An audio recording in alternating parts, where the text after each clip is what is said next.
In a country built on freedom with the ability to live a personally private life, there are still deviations. This 7-year-old girl, Megan Kanko, was raped and murdered in 1994 by an offender previously recorded in the system.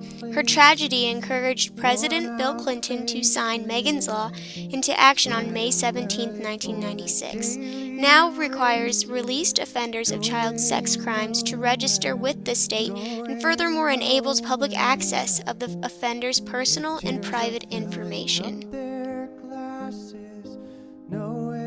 Yearning to know just how simple it is to operate the registry, I did a search through the Arizona Department of Public Safety. Upon plugging in my address, I retrieved this 3-square-mile radius of 25 residing offenders.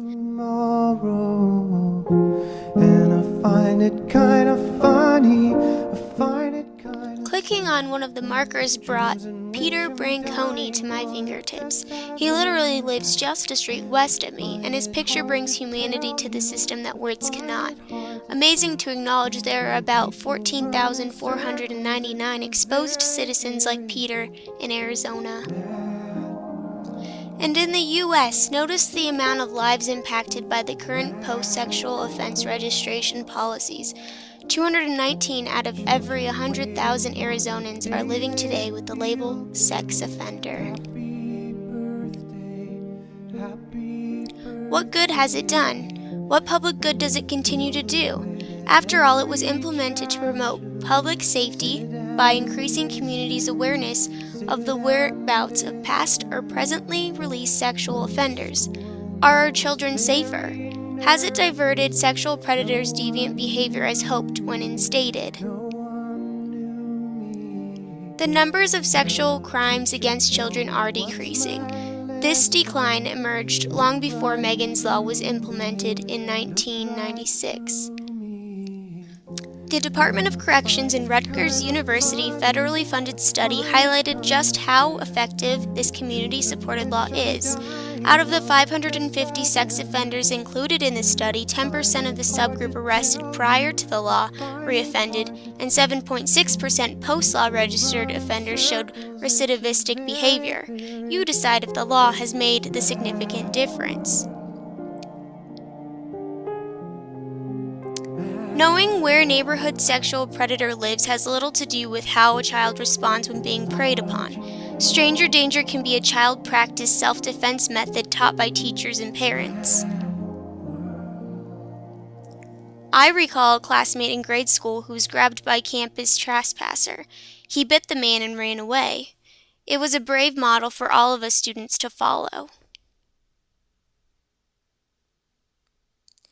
The respect for sex offender registration is backed by the idea that offenders are being released from incarceration and thus pose a threat.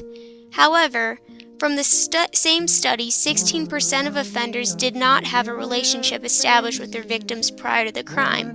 Yes, that leaves 48% who were bound by family ties and 34% who perpetrated on an acquaintance basis. How does Megan's Law save little Susie from her uncle's sexual deviance? Healthy reintegration into society is more difficult when the means of living are unsettling for offenders. Stigmatization has been shown to lead towards greater risk of repeat offense and even homelessness. A sufficient example of this is the Julia Tuttle Bridge in Miami, Florida. The overpass has become a refuge for 80 offenders, possibly more, who cannot find employment and residency due to current public policy. Psychologist Don Sweeney, who treats sex offender residents in a welcoming trailer park in Florida, quotes, "You have to offer people hope if you expect them to change. If society only wants to tear them down and doesn't show them any way back, then all hope is lost in their minds, and they are more likely to relapse. Shaming individuals has been known in history to reduce the likelihood of progression from the perverse event.